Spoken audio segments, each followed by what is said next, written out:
Hi guys, welcome. So here I'm talking to you about how to heal trauma, how I healed my own trauma, and now I'm teaching the world for free how I did it. Now this is not for everybody. So if you need to first learn the tools like, self-regulation and your nervous system, so learn those tools. That's important. That's very, very, very helpful. But if you also want to learn how to actually, truly resolve past trauma, then continue listening. So I'm going to be putting out these videos for the next 2 months. That's how much time I'm giving to myself. 2 months.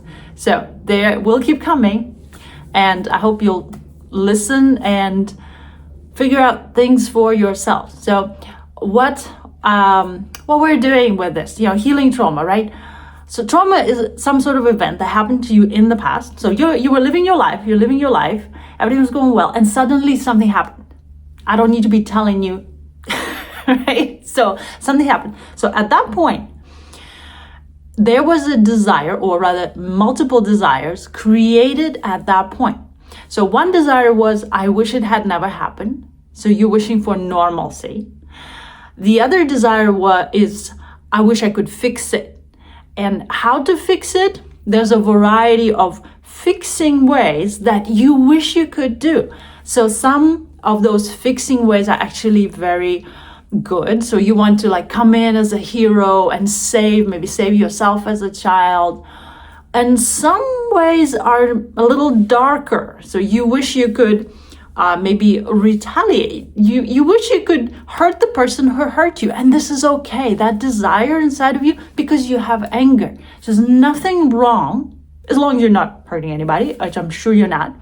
So what usually happens is when you have all of these desires, they are inside of you, and you're suppressing them. And you're suppressing them.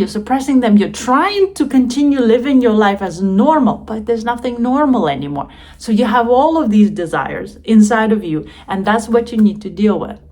To truly heal, you just need to address those desires. And how we can do it in a way that is safe for us, in the way that is safe for people around us. That's the key, right? How we do it in a safe way.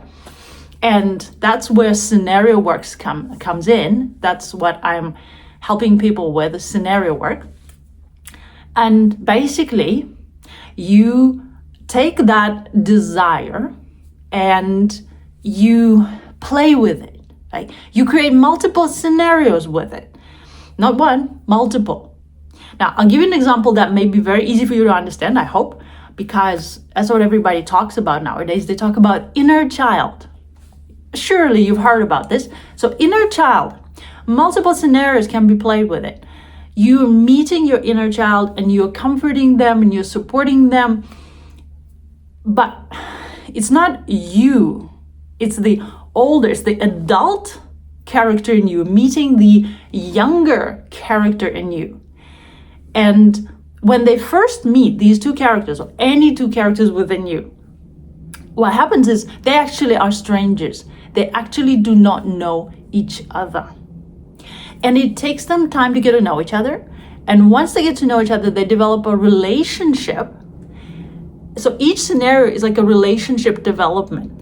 So your inner adult will meet your inner child. But again, child, what is the age of the child? If you had multiple traumatic events happen to you, you don't have just one inner child. You probably have more than one. And so that's multiple scenarios already. And you also have multiple stages of that relationship, right? When they first met, that's the beginning. And a relationship will continue growing and developing. So you'll have multiple of those scenarios and multiple of those. So that's, you begin to build that and play with that relationship. And the key to scenario work is that you are absolutely 100% honest in what you're doing.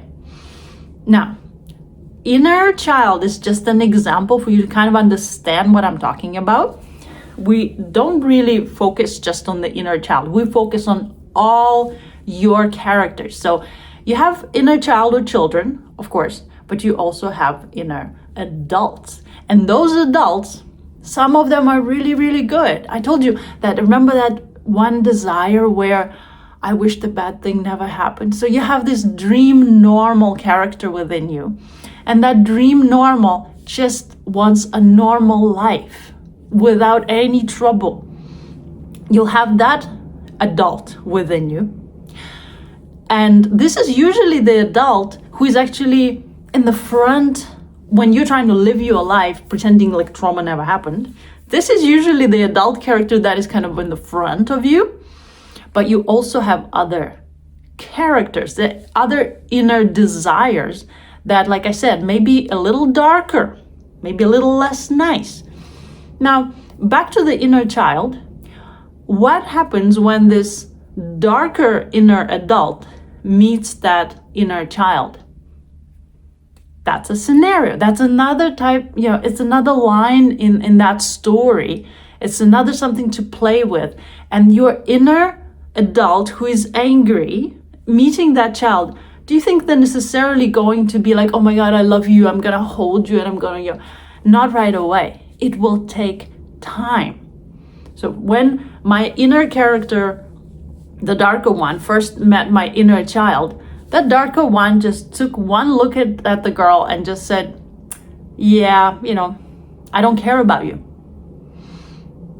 The first interaction was not the most positive one, but then they met again and something started, shifting, happening. So slowly they built a relationship. Slowly they found out each other's stories and something began to shift. That's why scenario work is almost like this internal movie, or I prefer to say it's TV series, because there's multiple of episodes, and you're gonna go from one episode to another episode to another episode, and different characters will be meeting and communicating and playing. Now, guys, guess what happens when your inner adults begin meeting? Some inner adults are very nice. Some inner adults are not so nice. And if they're not so nice, don't expect them to be nice. Don't expect them to get along right away. Eventually they will. But initially, if they're the angry adult, do you think they're gonna just, love and hug everybody? That's not gonna happen. At first, they need to express that desire that is them needs to be expressed. If they want to fight, let them fight. Stop suppressing. That's why you're suffering. That's why you have all this, emotions. That's why you have all these flashbacks. That's why you're suffering. That's why I have anxiety and everything, is because it's constant suppression. It's constant suppression. You need to express.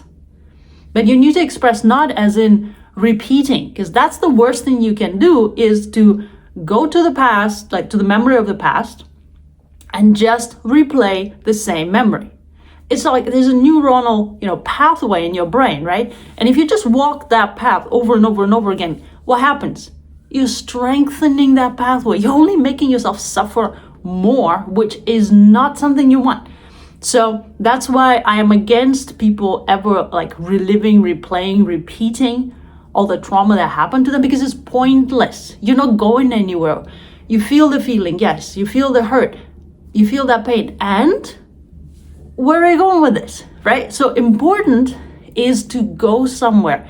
Instead of repeating the old story, you can take that desire and create a new story, create a continuation. It's not really a new story. It's still your story. It's still what happened to you. But you take that at that point, at that moment, and you say, this is the starting point. This is where we start. This is where we begin. So let's go from here and into the future. From here and like, okay, so what would I like? Here I am, angry adult, right? What would I like to do? Now, angry adult doesn't mean they're bad. Everybody can be angry, right? Anger is a normal, natural emotion. It's a very powerful emotion. And that's another thing about scenario work. We're not saying that, ooh, anger is bad, this is bad, this is bad. We're not labeling it that way. We're saying all emotions are useful.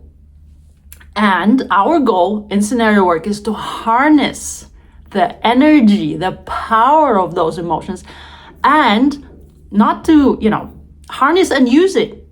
Use it to our advantage, to our benefit. Not say, oh, anger is bad, and like what they do in anger management. They just say, okay, just redirect it, just distract yourself with this, or distract yourself that. Unfortunately, anger management is a lot of distraction. We say, no, let's actually harness it. Let's actually take it. But what we're doing is we're playing. We're doing it very, very safely. So we are playing with those emotions. We have characters, we have scenarios, characters meet. It happens all within yourself. So instead of you, keeping that anger suppressed, and then at one point what happens, it goes kaboom, and it explodes. And if it explodes with actual real people around you, you can say some things that you'll regret. You can do some things that you'll regret. So you don't want that regret. You want to deal with that in the privacy of yourself, so that when you're dealing with actual external people around you who are your loved ones, who are your family, who are your friends, so that anger does not hurt them, because you've dealt with it in the privacy of yourself. So that privacy of yourself, well, you're gonna need a room, because you're gonna be playing, and if people see you, what the heck are you doing? I'm doing scenario work. What the heck is scenario work? So privacy over room, you need a room. And you also need what you already have. You have your own body. So in scenario work, body is a stage. You play the character, or the characters, multiple characters, this is the stage. So what happens is you, the actual you, your personality right now, you will need to vacate the stage. You'll need to step outside, let the characters take over the body, and let them play. Let them express. Let them do what they want to do. That is how you do it safely for everyone around you. So you don't spill that anger. You don't spill that whatever it is, right? Now, what else is important? So it's important to be ready for this type of work, because your inner adults are inner adults. They feel feelings very, very strongly. And when those characters step in and they express all those emotions, then they do what they do, and say the scenario is over, you, who is the observer, you step back into the body, and that body just felt all sorts of emotions. That body might have just cried, that body might have just been angry, that body might have just had like something, and you're stepping back in.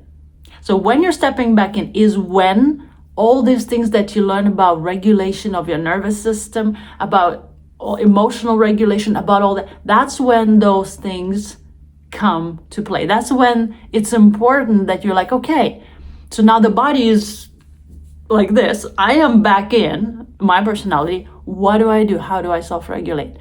It's easy if you have a list of what you can do. Okay, what does usually help me?